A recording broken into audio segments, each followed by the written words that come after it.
জবাব কি কে দেবে? জবাব দেওয়া লাগবে। এতগুলো মায়ের কল ফাঁকা করছেন, পুলিশ জীবন হারাইছে, গর্ভবতী মহিলা পুলিশে পর্যন্ত মারিয়ে ফেলছে।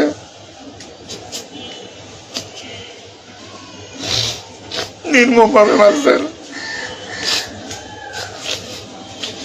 এই দোষ আপনাদের।